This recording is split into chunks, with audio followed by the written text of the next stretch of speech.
Yes, welcome to Satsang and meditation,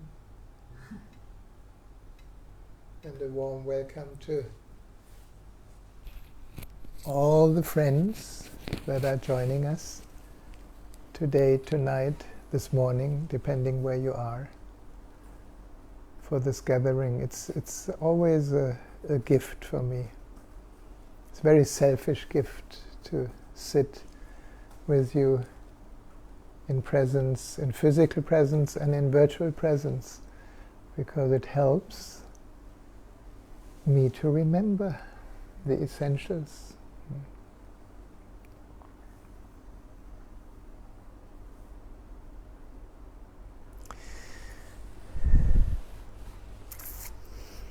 I want to talk a little bit about energy transformation tonight, because somehow I had some inspiring sessions today that made it so simply obvious what we mostly overlook every day.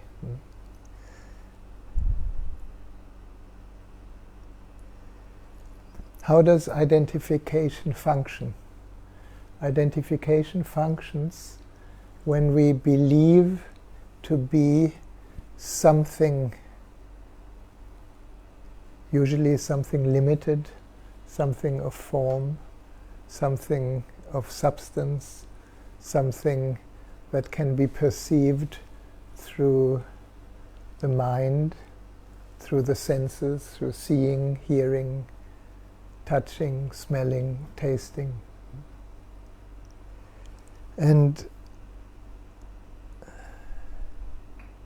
most of humanity, most of us, I include myself there, we keep trying to preserve a sense of self that is not me.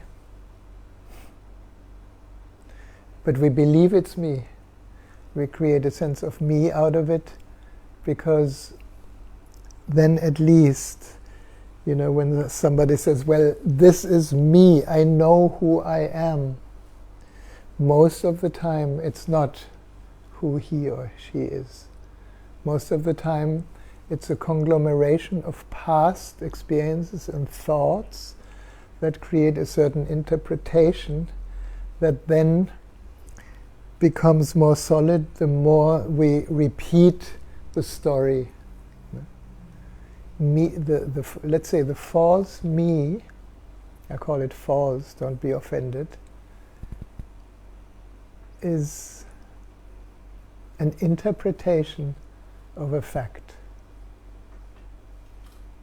What does that mean? We create a me because we want another, we want the you, me and you. And between me and you, there must be a division. And in that division, we have to defend this side or that side. We hardly ever defend both sides. And that, of course, is through what we learn through education. We learned very quickly the difference between good and bad, right and wrong, high and low. Thank you. Light and darkness.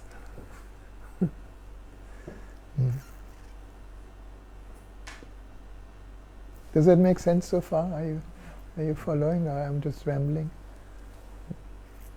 So what does that have to do with energy transformation?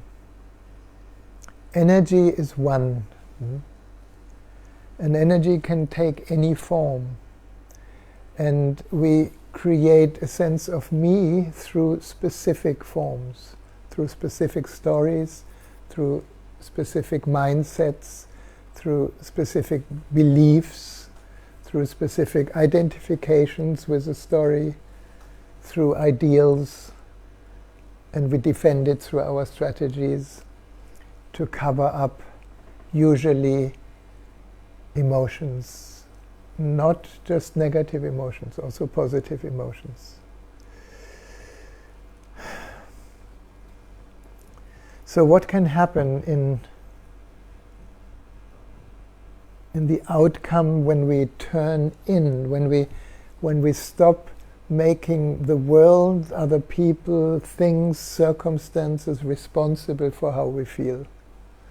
Anybody does that? You know, there's rainy weather and we feel depressed. And the mind loves to put it on the weather.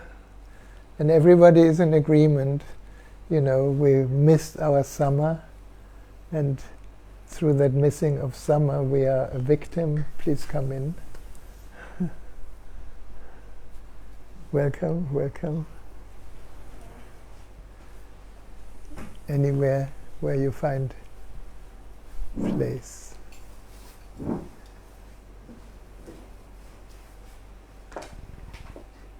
So, Greg, you found the beauties on the way. Good. You know what I'm not.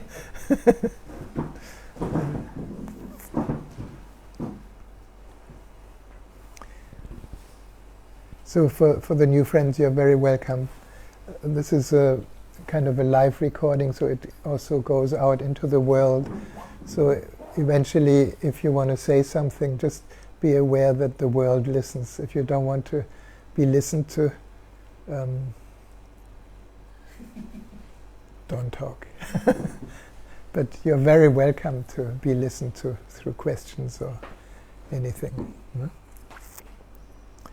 I started to share a little bit about my insights that came a little bit deeper today through some sessions that I was sharing. The basics of energy transformation.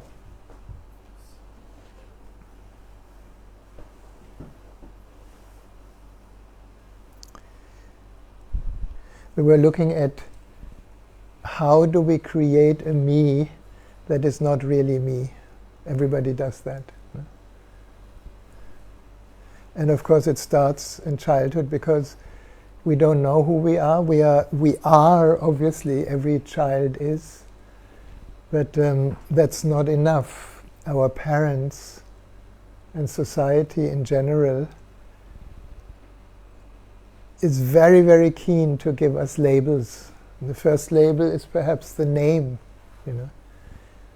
Are you born with a name? No. But somehow we need to be able to talk to each other and address each other. So the parents are very, very keen to give you a certain little bit of a definition through a name. And then the next step is, of course, to make us aware of the different responses of the universe towards you when it is mentioning good and bad. And good is interesting to achieve, and bad, we shouldn't go there. I think we all had the same conditioning on that level. Yeah? You're a good girl or you're a bad girl. You're a good boy or a bad girl. Bad boy. And then, from there, we create more and more labels that are not ours. We here, I can talk about myself. It's like we are 8 children, but 6 of them were half brothers and sisters, and 1 real brother. And my brother was a little older than me, and he was totally rebellious. So there was pretty much always conflict between him and my father. So that slot was taken. Then I was 2 years younger, and I was the last one of 8, so I was a special kid for daddy and for mama. And suddenly I had the label of being intelligent. I still get embarrassed when I think about this, because at the same time of being intelligent, I got the name of an absent-minded professor because I kept forgetting everything. Nothing has changed, obviously. No? But again, another label. And then, in our upbringing, when the teachers tell us things, and aunties and uncles tell us things, so we become a total patchwork of other people's opinions and try to fit it into our experience. Did you do that, anybody, or is it just me? Yeah. And that creates, and it's an interesting phenomenon that happens even in tribes, in every part of population, that we begin to defend a certain sense of self without even recognizing that that's not me, that's arbitrary, that's past. It gets so far that there's this beautiful story where a kid comes to school first time and he gets asked, "Are you for the Red Bulls or are you for the Coronas?" The boy had no idea who is who or what is what, but is very ashamed to admit.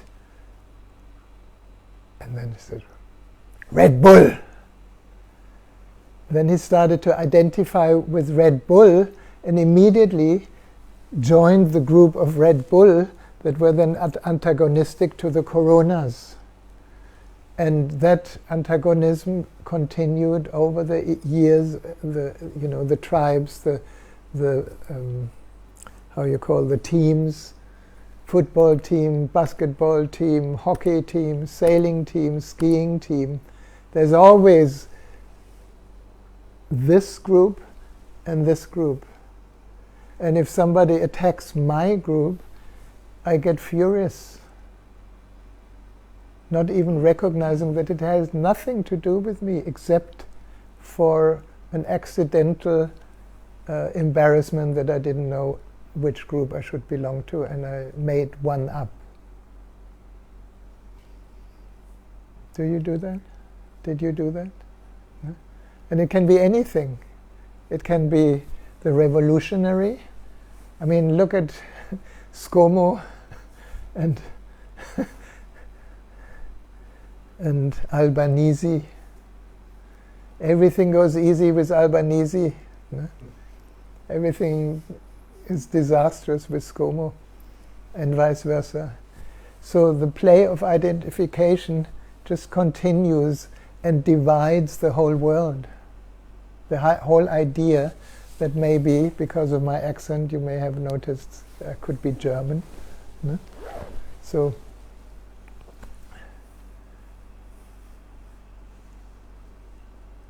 who I am has nothing to do with being German. But in the two world wars, Germany started both of these idiotic wars. You know? And either I was for it, and unfortunately even very intelligent people kind of followed Hitler, or I was against it. And it both has nothing to do with me. So all the countries, all the identification with a country group is totally arbitrary. Did we choose in which country we were born?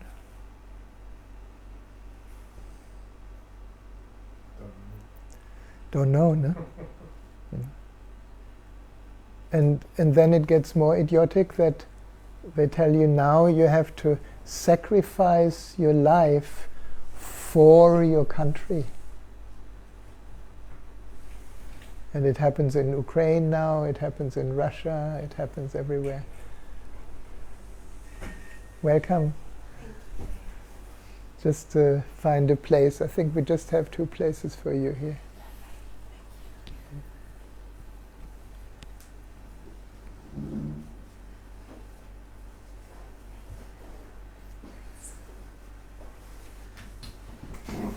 You're okay? You want something for your feet?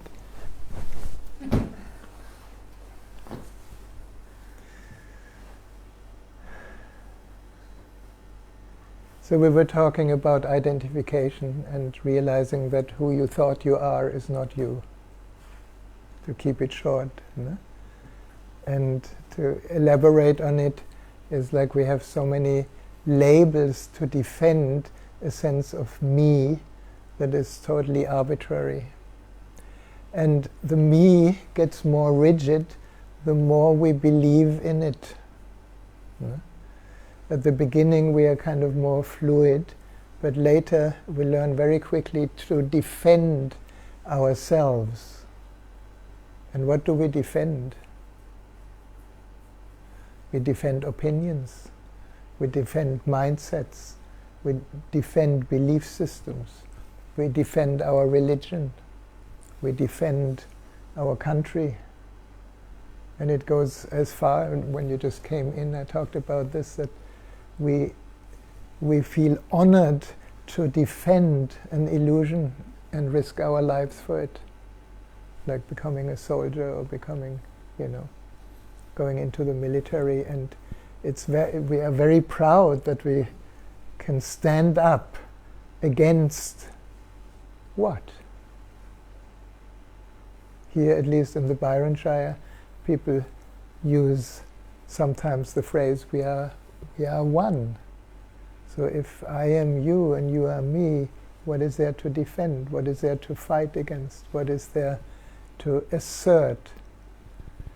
But it seems to be like a gradual forgetting who we truly are, so that then we can remember again. That's kind of a thing. First we forget, and then it's so nice to remember, my God, in meditation. Okay, I go in and I watch my thoughts, so I cannot be my thoughts. I go deeper in, I watch my beliefs. I cannot be my beliefs, I can watch them. And so on, I can turn in deeper and deeper. And the biggest shock for first-time meditators is when we are really deep, what is there? There's no me, no you, nobody. Unfortunately, it has become another spiritual jargon when somebody asks you, who are you? And you say, nobody. Then we see, it's a bit weird. But on one level, it's true. You don't find anything except a mirror-like awareness.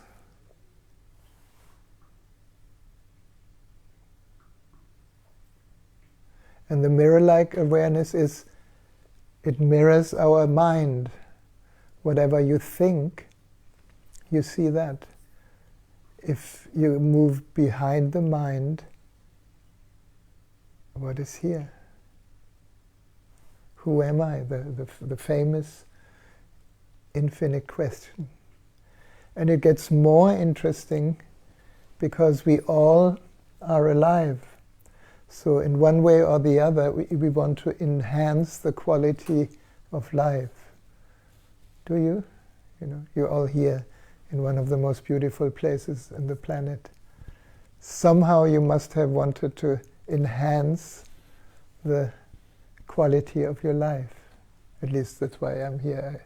I love this place, and I love the ocean, and I love to surf, and suddenly that illusion that was dangling in front of my eyes through friends telling me about Byron Bay caught me, caught the me. And it was worth it, and yet it's still an illusion. So what makes it more interesting is that when we are totally identified with a certain group of labels, we get tense.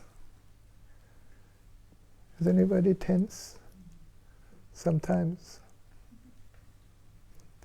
We get tense when we feel we need to defend who I think I am.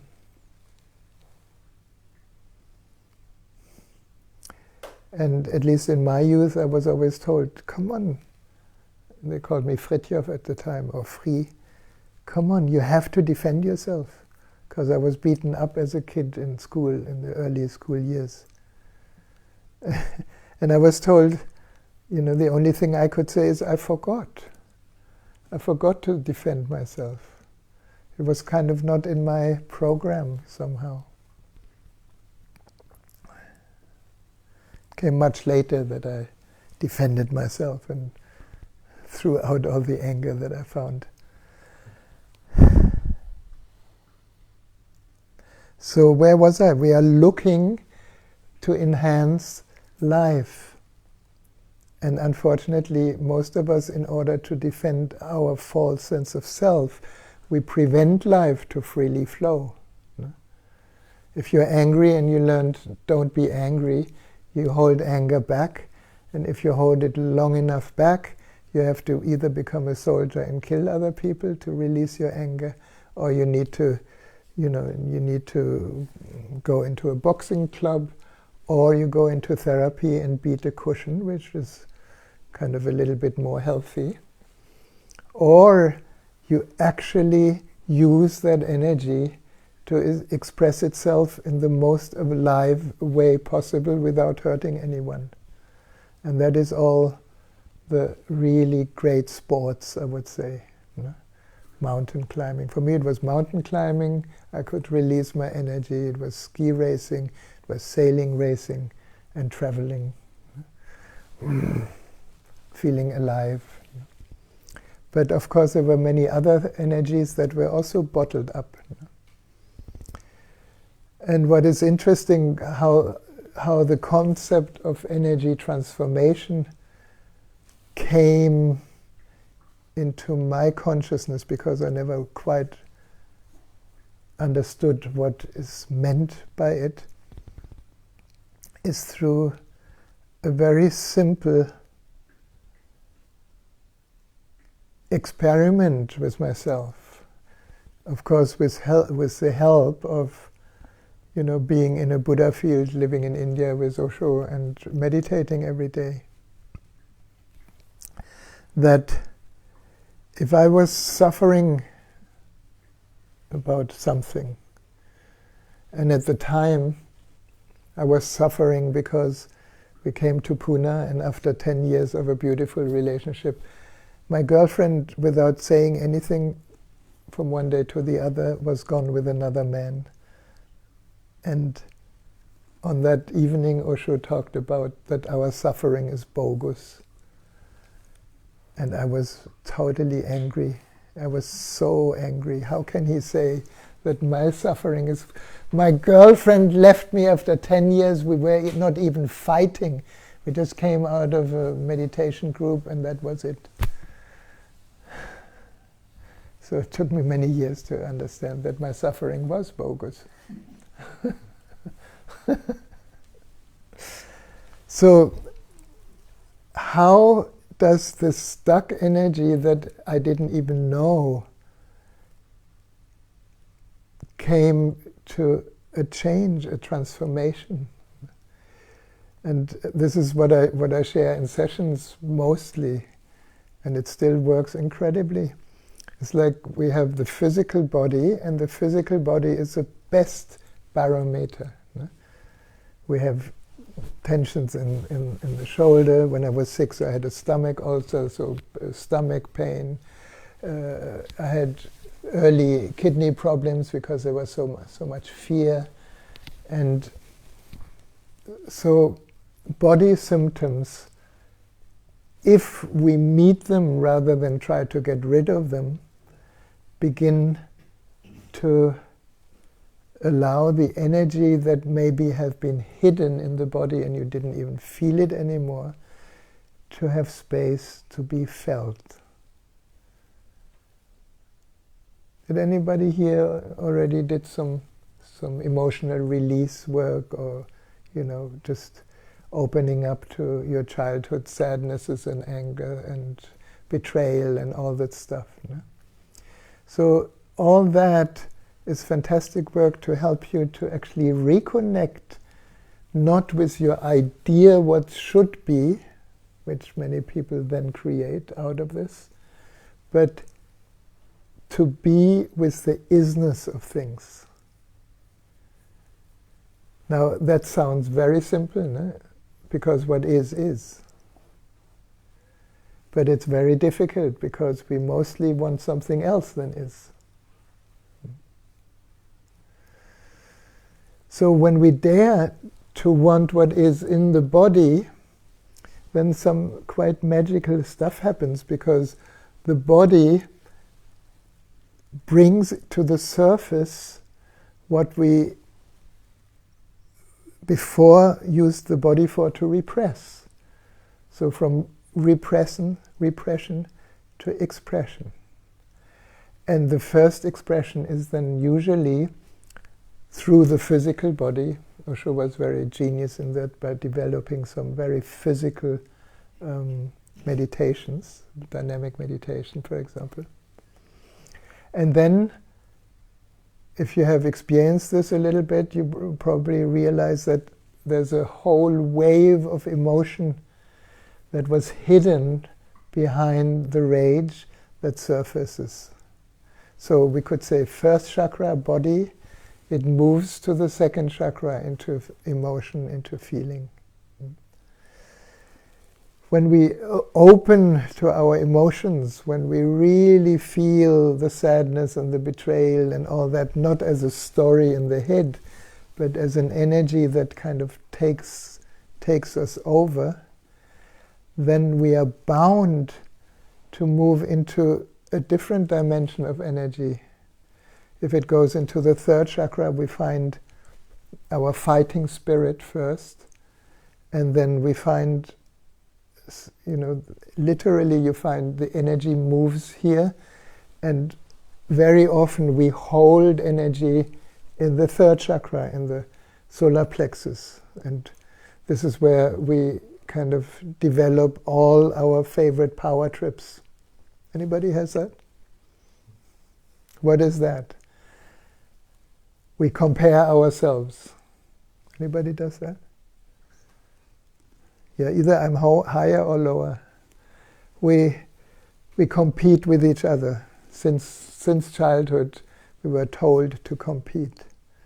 We blame somebody else for how we feel.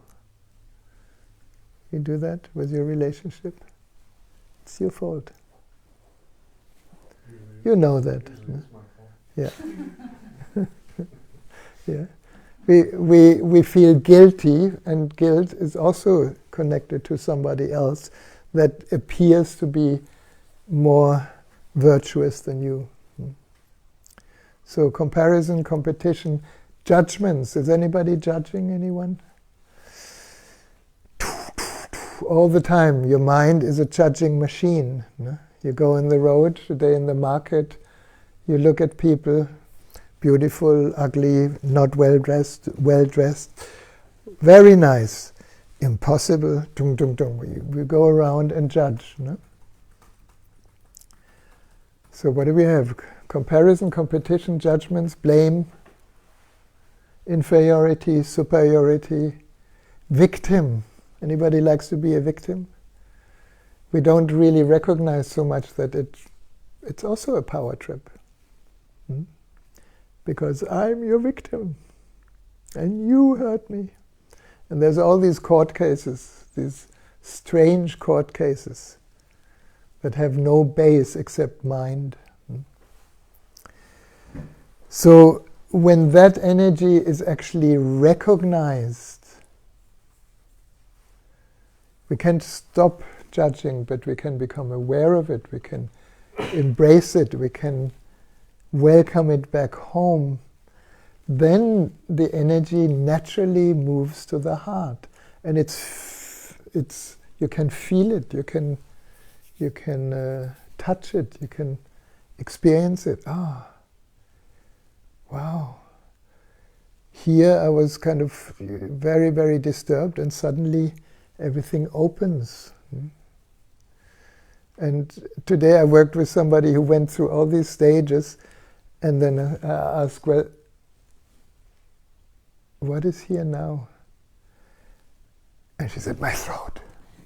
My throat. I said, great, your throat. Why the throat? Energy that moves into the heart, if you don't throw it out, any energy that rises only rises because you don't throw it out. You don't project it outward. You meet it, you absorb it inside. And as it is absorbed, it rises. And then when it comes to the throat, what is strangling us most in the throat? Beliefs. Yeah. Beliefs. You could say energetically, this is where all our belief systems hang. No? And beliefs are very powerful. You know, if I believe I'm a German and you believe you're a Jew in the Second World War, you know, that's deadly. No? So our beliefs create our identity. So when we are caught in a belief, our throat hurts. No? Because the energy doesn't flow through. And since we need our beliefs to hold on to a certain identity, we don't want the throat to open. This is why we love to sing. No? This is why many religious movements include music and voicing and singing, because it helps to open beyond the restriction of limiting beliefs. All it needs is to be present to the experience. Present here in the body, present here in the emotion, present here in our expression of uniqueness and power, present in our heart and love, and then present to our throat chakra. And there's many therapies that kind of guide us through that.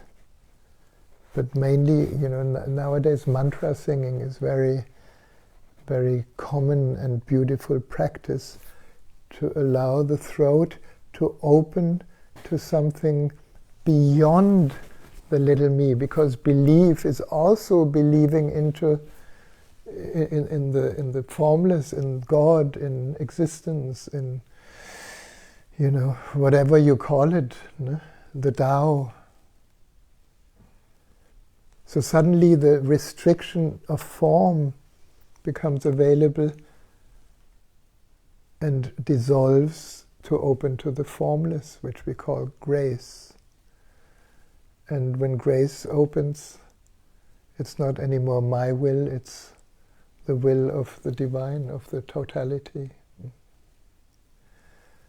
So we actually take a deep breath, just to challenge all your beliefs. We actually only need to love and be with what is. And you are free.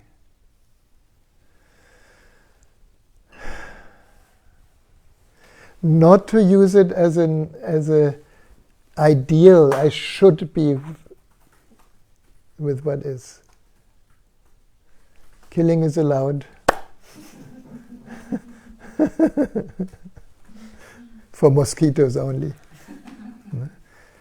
They are kind of, mosquitoes apparently are the reincarnation of frustrated meditators. So they have to torture meditators.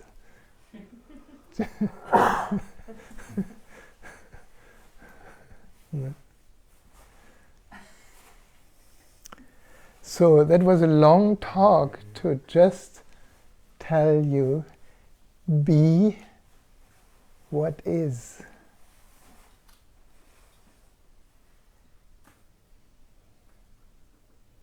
And later you're welcome to challenge this, of course. And isn't it incredible that being what is only possible in this moment. In other words, being what is presence. And thanks God, presence has become an important word in our language, at least in our spiritual language. And it's very much important in every relationship, because the other is a wonderful provoking agent to deny or resist what is. Because I have certain expectations how you should be, and you have certain expectations how I should be, and nobody's home. Everybody is in the affair of the other. And then you hope for love and it's not possible. But if I'm present,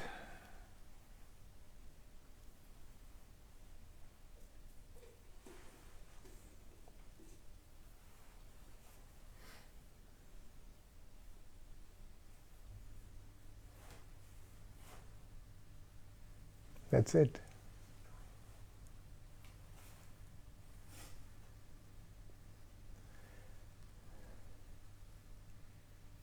Do you have any comments to this, or questions or things before we move into a meditation? And I include the friends that are with me around the world, so you can also write your question, and Steve is here to translate them for me. Greg, yes? You were referring to nobody before, and I can't remember the context, but I had to chuckle recently when someone was talking about a new book that's out, and it's Being Nobody, Going Nowhere. And I thought, hey, that just about says it all. Being nobody and going nowhere. That's right. And nowhere, if you see it written, is now here.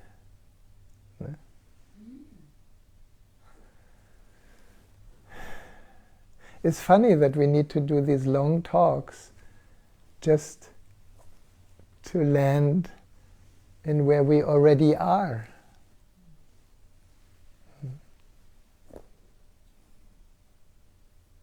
That's the joy. That's the remembering. That's that's satsang. I call that satsang. It's like yeah, of course. How could I forget?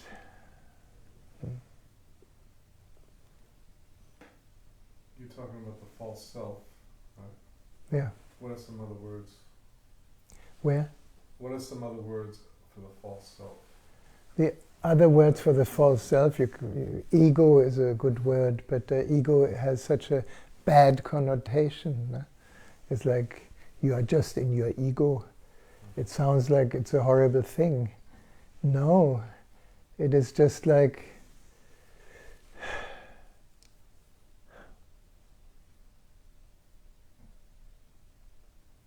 the ego is, obviously we need to build up an ego to lose it again. That's the whole joy of, growing up and then awakening and then going nowhere and being nobody. But without being somebody, or without the illusion of being somebody, that polishing of the diamond of our being is not so obvious. No?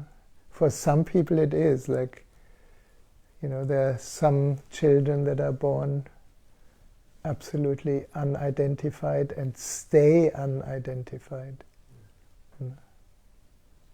But not so many. Like Maharaji, when did he start teaching? 3. When he was 3. Yeah. Yeah. So there are exceptions, no? But I think we are in a time where what the mind or the spiritual mind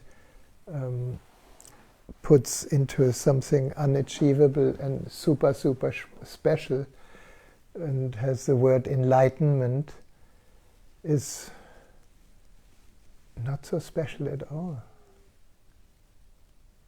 It's our natural state. here, now. And of course, if somebody makes it, we can do a very beautiful spiritual ego, they are more dangerous. No? It's like, oh, what I have achieved now. No? And I'm spiritually much higher than you are, Steve.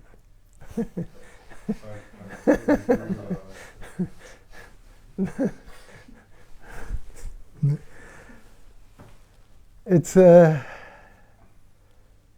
yeah, and then there comes this. I don't know if anybody saw. We saw one episode of Byron Bayes. Have you seen that? It's incredible. If you want to look at spiritual egos to the max, mixed with pseudo esoteric.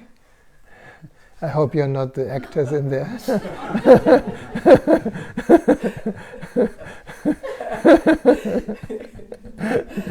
Forgive me, it's a strong judgment. I own my judgment. They're all beautiful beings. But, the being is wonderfully plastered with spiritual ideas. Yes. Did anybody ask from abroad? No. It's funny you should mention that, Byron Bayes, because, would you believe it, I posted something tonight. It was the review by Margaret Pomerantz, the famous movie reviewer. Yeah. And have a look at it. You will have a good laugh. We had a look at it. Oh, you had? Yeah, she's fantastic. Doesn't take prisoners. Yeah, no, she's absolutely fantastic. And I think it's great that this is published. No? So, I think having said that, we can just all land in who we are beyond any identity, which means you're ready to die. We need to die a little. No? Die to who we are not, so that which is always here can shine. And we're going to have a little ritual before that. And you see all these beautiful bottles. It's one of the many products of Aura Soma, which is a color healing or color care system which works with color, fragrance and touch. And they have these balance bottles, and they have pomanders and quintessences. And I only use the pomanders and quintessences. This was my wife's passion to also use the bottles for readings. So I love Aura Soma because it works with fragrance. It touches three major senses: sense of smell, visual sense, color, and touch. We can feel and touch the essence. And the pomanders are related to different energies, different chakras. And today we use the royal blue pomander. And royal blue is usually related to the third eye. And the third eye gives us the capacity to see what is when we know who we are. Otherwise, the third eye constantly projects ourselves onto anything we see, touch, feel, smell, or taste. It may sound a little bit disappointing that you don't see reality, you see your own projection of reality. Don't believe me, this is more like an experiment. No? But the moment we see our projection, the very seeing is the freeing of identity. And sometimes when the first time our identity, our false identity falls, for the mind it's not very alluring. It's like, there's nothing. Pure space. But if we have the courage to drop into nothing, in very, very short time, the nothing becomes everything. Which is what many, if they are good teachers, many good teachers use that to actually help you create your reality out of nothing. Because nothing has a potential for everything. So we can be anything existence wants. I almost said we want, but then there's an I, and that doesn't work. It only works as we surrender to that which wants to live through us. And we are very gifted, all of us, in one way or the other. So I want to guide us into a little ritual. In a moment, I'll ask you to stand up, make your left palm available, and you get 3 drops of the royal blue onto your left palm. And then I'm going to guide us into a little journey.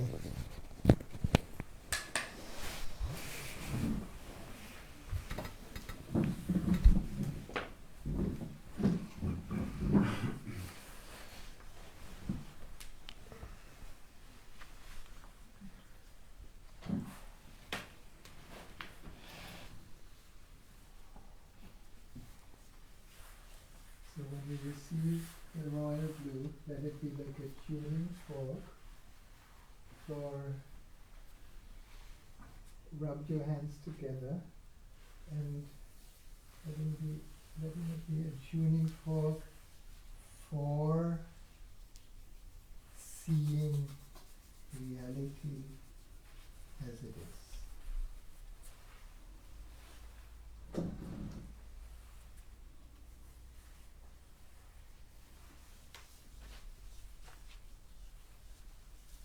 It's blue, it's like the infinite blue sky.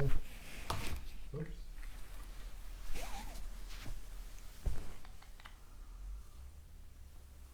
Now you can raise your arms high above the head and keep your eyes closed. And imagine you can give this royal blue ray to the world. You send that royal blue ray of light out of your left hand around the earth back into the right hand, touching all beings, that they may wake up to a new awareness of reality.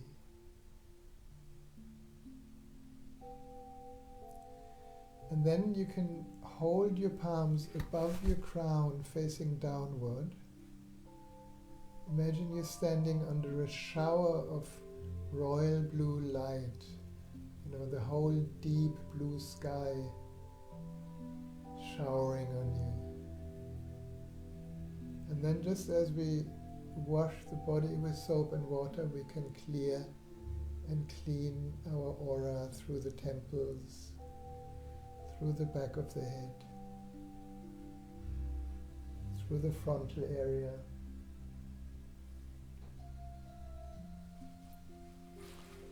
And then we can bring our palms together above the crown, the symbolic gesture of oneness. Where the opposites can meet as complementaries. And then moving to the third eye, and when you come to the third eye, you can open your hands and imagine that you can draw aside the curtain of all our projections so that we can clearly see what is. Drawing aside all our identifications so that we can have a glimpse beyond identity. Then you can clear your face. When you come to the throat, let your fingertips very softly, gently open another curtain, the curtain of your beliefs. So we can look beyond the positive and the negative beliefs, which means we are opening to not knowing, from where all true creativity arises. And then moving through your shoulders and arms until we come to the heart. And here, in the outer layers of the heart, another curtain. The curtain of all our ideals and shoulds and should-nots. How we should be and how we should not be often burdens the heart. And behind it, touching the innocence of your heart, the natural compassion of your heart. And you can allow your hands to rest over your heart for a moment.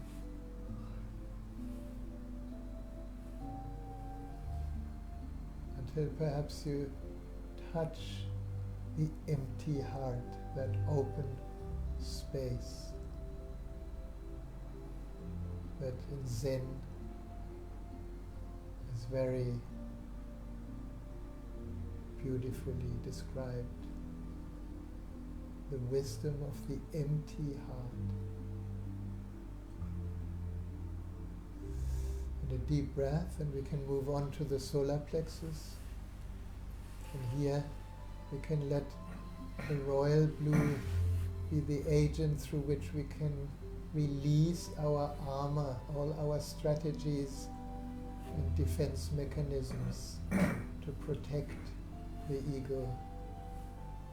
And behind the armor we can find the joy of being an individual, the joy of our natural power, of our capacity to move into action.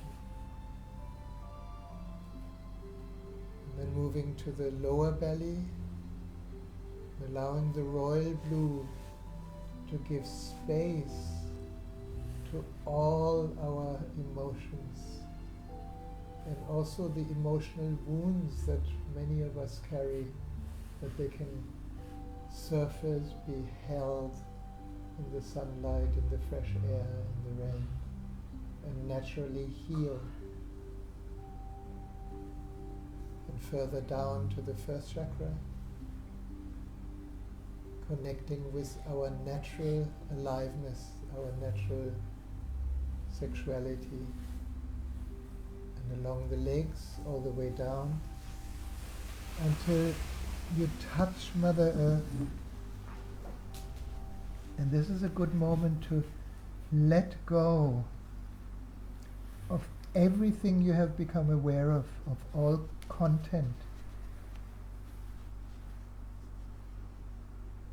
So for a moment,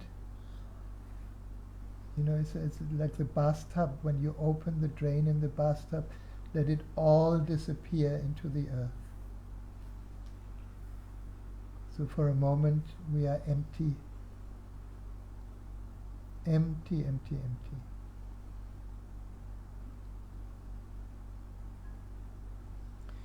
And then we can come up and allow that royal blue ray of light rise inside your body, all the way up,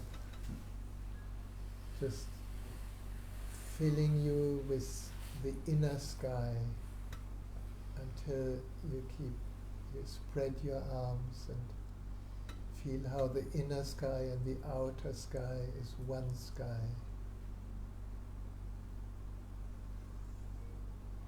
And then you can bring your palms to the nostrils, cupping your hands, and taking 3 deep breaths of this fragrance into the temple of the body.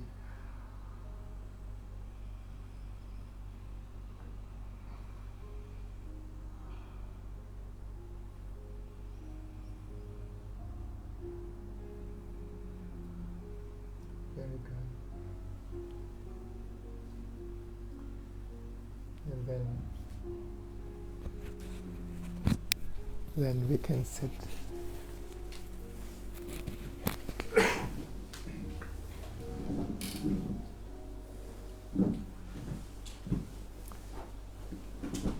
When you're comfortable, close your eyes. Actually, before closing your eyes, I want to dedicate the light of the candle today to the revelation of your true being, to that which is.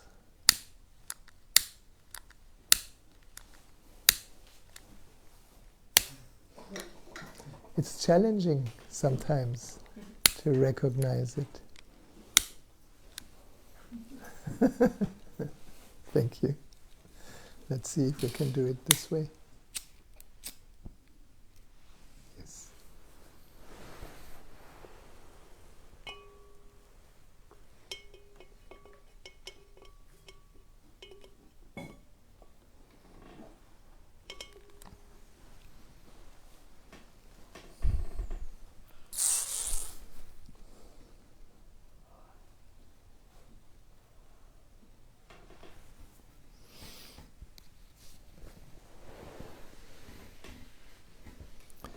I'm just going to guide us a little bit into the heart, and then we're just going to sit for a while.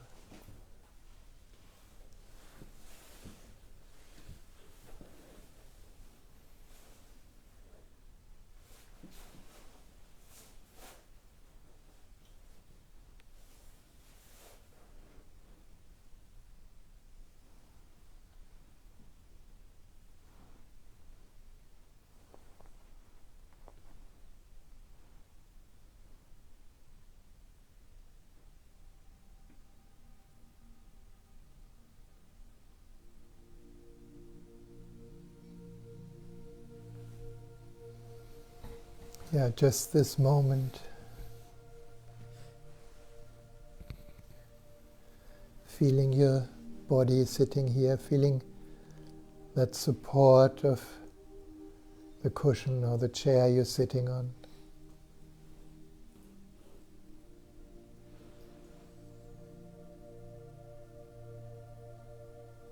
Becoming aware of the sounds, the music, my voice, any other sound or silence that is here.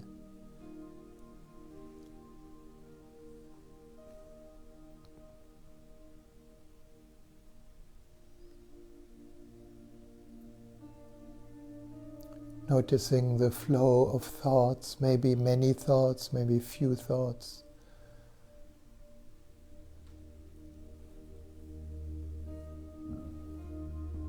And recognizing that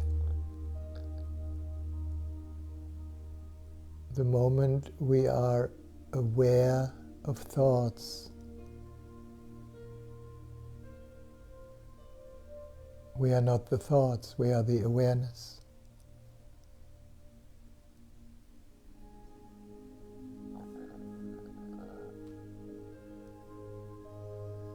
Just feeling your breath, maybe taking a few deep, conscious breaths.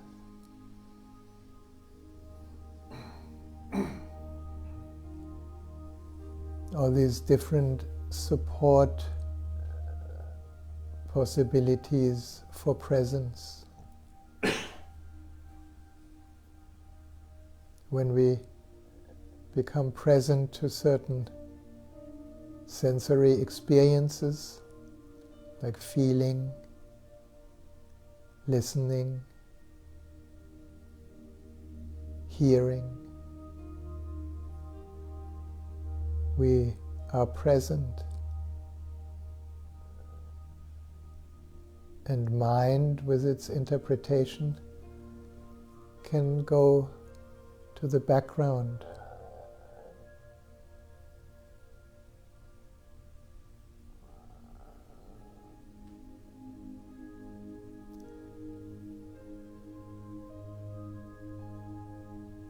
And from the body and the breath, you can bring your relaxed attention to the heart.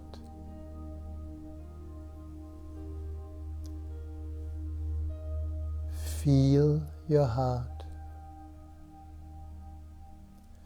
For some of you it may be supportive to bring a hand on your heart, just to bring attention to the now through touch. And wherever our energy, our attention goes is where our energy flows. So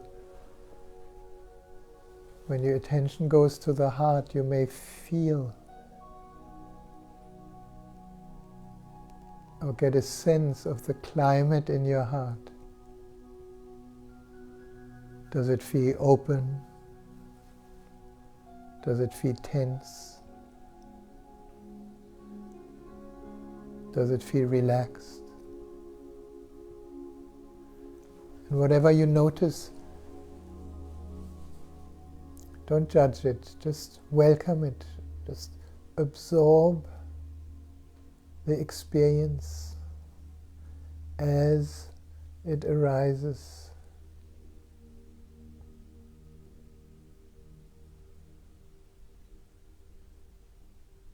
Then each in-breath can be an expansion of the experience of this moment. And each out-breath can be a let go deeper into the heart.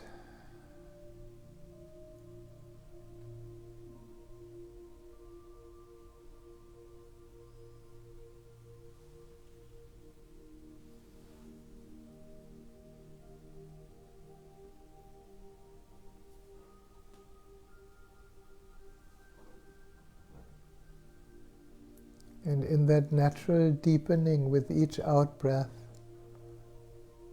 perhaps we begin to recognize that what we call heart is actually not a solid substance, it's a space, it's an atmosphere.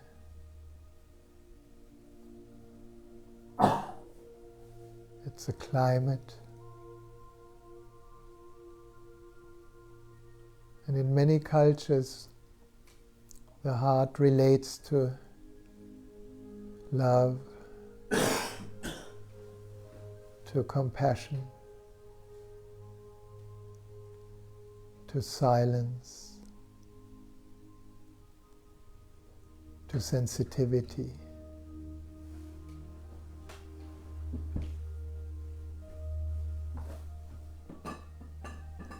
And as we allow ourselves to go deeper and deeper,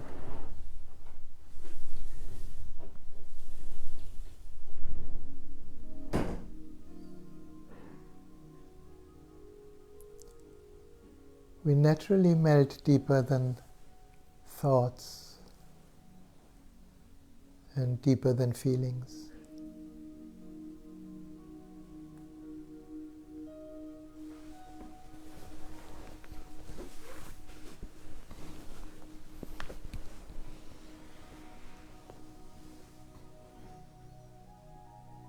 And deeper than body sensations.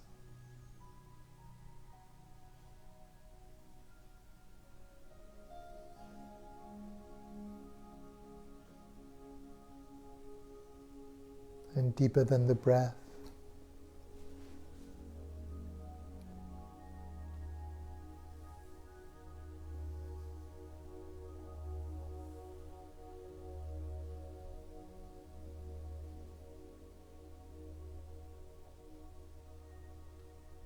Deeper than the heartbeat.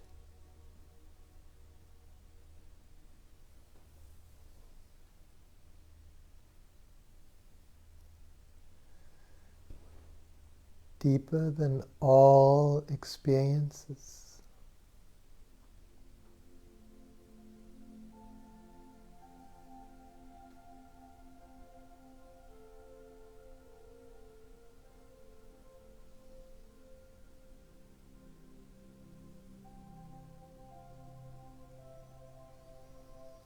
Now when we ask ourselves, who am I or what am I deeper than all experiences? There's no answer. And yet I am.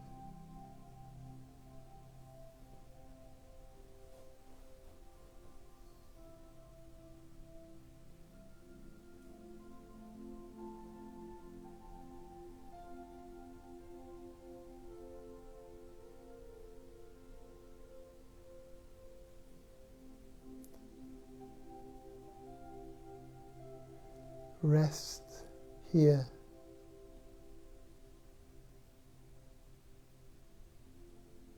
As each out-breath takes us even deeper.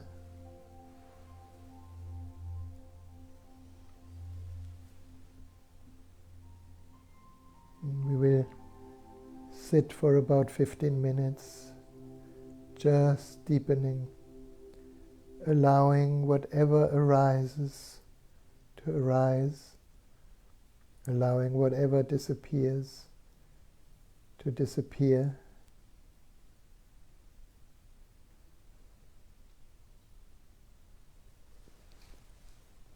And resting with our attention in nothing.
Feel this peace.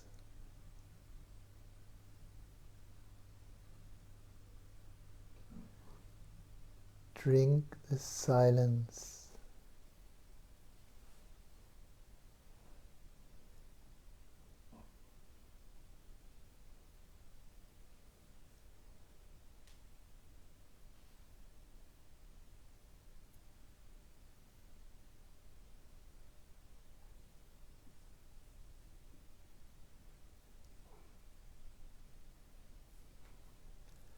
This is our home.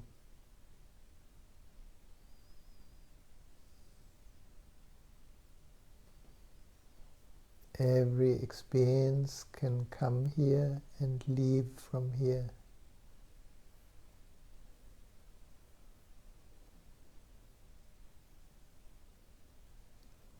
That which actually has no name, and humans have given it so many names. That consciousness, that presence, the Tao, the Buddha nature,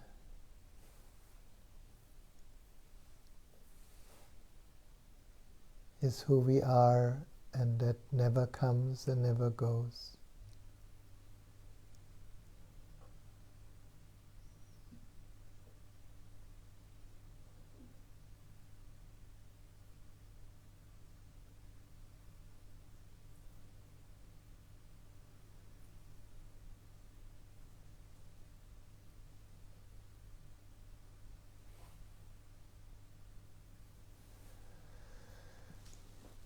And from that depth inside, you can take a deeper breath.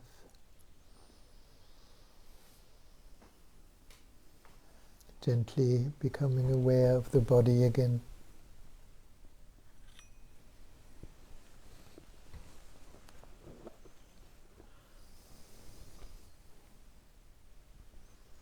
And bringing with you that fragrance of eternity, of infinite.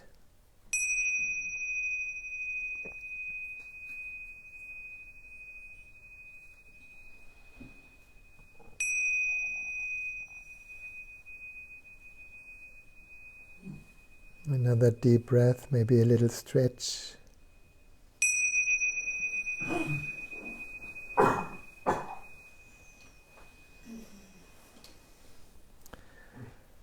Till you feel ready to open your eyes to a new moment here.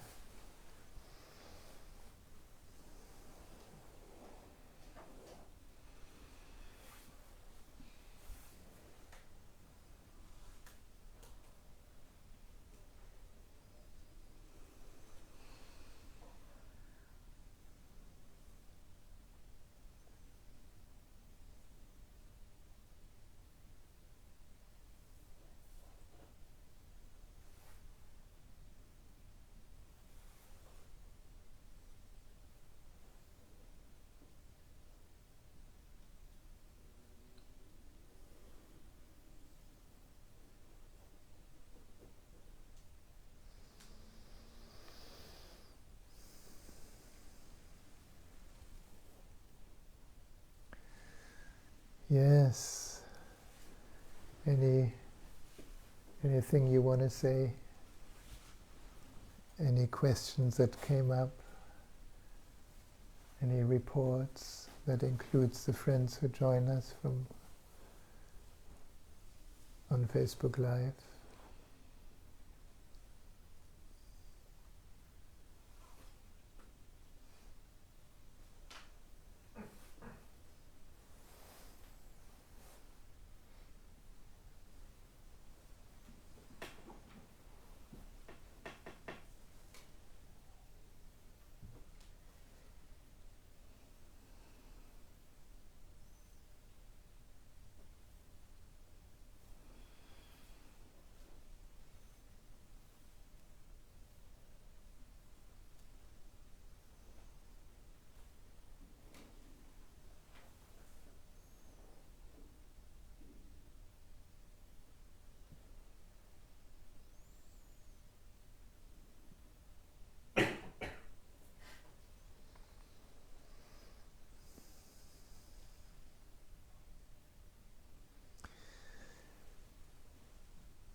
So thank you for being here. Thank you for making this possible. And there will be more satsangs while we are still here till end of June, pretty much every Friday evening, if you like to come. And then there's also meditations in Temple Byron, and you can check with Greg. Every Tuesday evening there's another teacher teaching different aspects of meditation. And here the talks are always different. Sometimes there's no talk, sometimes something wants to be said, so it's always fresh and new, and it's a gift to join into the collective emptiness. No? It's kind of rejuvenating. It's our inner beauty parlor. Yes? We've finished recording. We finished live. No. You're still live? Yeah. Oh, okay. We're still live. Everything stops. I'm going to finish in a moment and then... yeah. Okay. So the official part, thank you for being here and have a beautiful rest of the evening. And thank you for being with me around the world here.